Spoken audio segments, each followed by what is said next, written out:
Esselamu Aleyküm değerli izleyenler. Karikatür Atölyesi'nin yeni bir bölümü ile karşınızdayız. Bugünkü çizim konumuz yıl dönümünde Siyonistlerin vahşetlerinden bir vahşet olan bir katliam olan Sabra Shatila katliamını ve sonrasındaki adaletsizliği ve hukuksuzluğu ele almaya çalışacağız. Yine sizler de ekranlar başında bizlere eşlik edebilirsiniz. Hazırsanız başlıyoruz. Öncelikle Sabra Shatila katliamını ele alıyoruz. Ve kağıdımıza orayı temsilen birkaç konut veya duvar şeklinde yapacağız. Aynı zamanda buradaki adaletsizliği ele alacağımızdan yani duvarın üstünde bir adalet simgesini yapacağız. Önünde hayatını kaybedenler, şehit olanları resmedeceğiz ve duvarın üstünde olan adalet simgesini ise kafasının kopuk olduğunu, yani adaletin de aslında orada öldüğünü ele almaya çalışacağız. Şöyle başlayalım. Öncelikle şöyle bir yer düzlemiyle başlıyorum. Şöyle eğimli bir şekilde.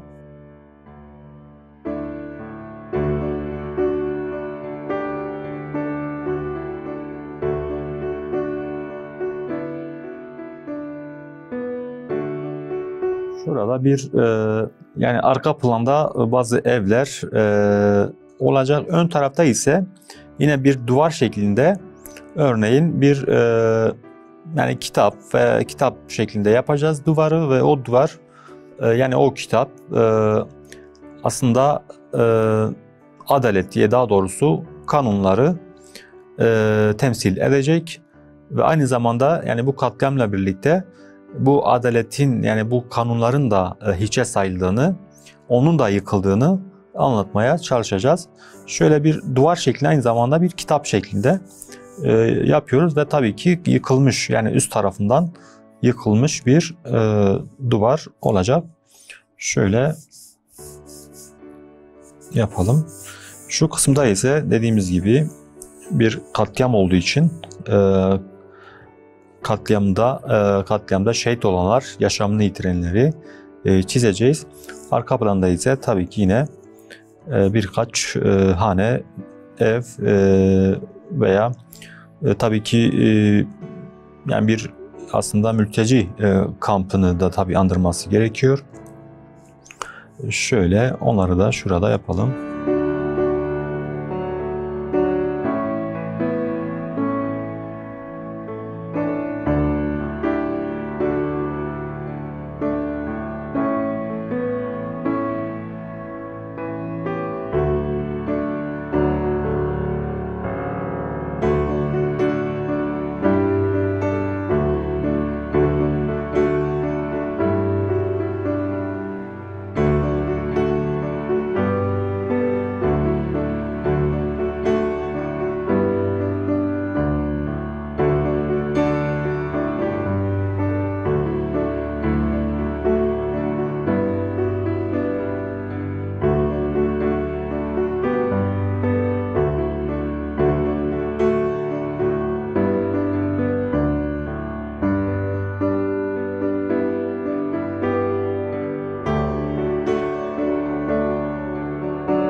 Şurada bir adalet simgesi, elinde terazi tutan, aynı zamanda tabii kafası olan kısmın görülmediği, yani aslında yıkıldığını anlatacağız. Burada ise adaletin de öldüğünü, yani o mesajı vermeye çalışacağız.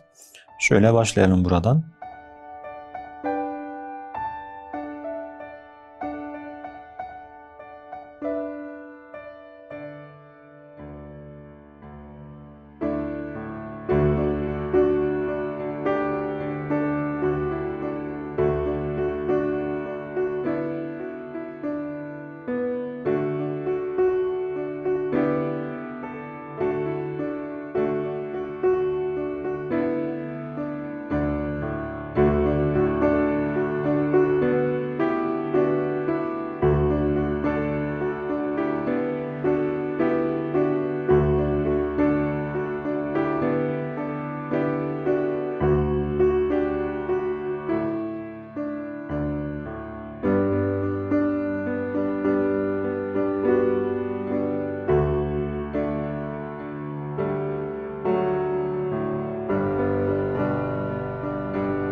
Şurada ise yine Siyonistleri temsilen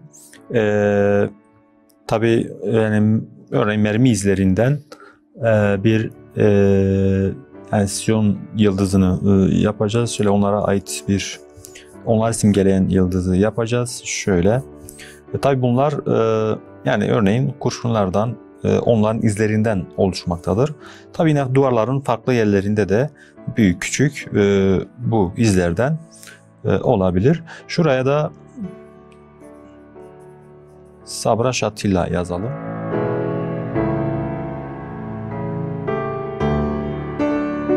Ön tarafta katliamı simgeleyen üst üste yığılmış insanlar ölmüş bir şekilde şurada yapacağız.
Kurşun kalem ile çizimimiz bittikten sonra artık daha koyu siyah bir kalem ile üzerinden geçebiliriz.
Bugünkü çizimimizin sonuna geldik. Bugün yıl dönümünde Sabra Şatilla katliamını ve bunun sonucundaki adaletsizliği ve hukuksuzluğu ele aldık. Yeni bir programda yeni bir konu ile karşınızda olmak ümidiyle Allah'a emanet olun.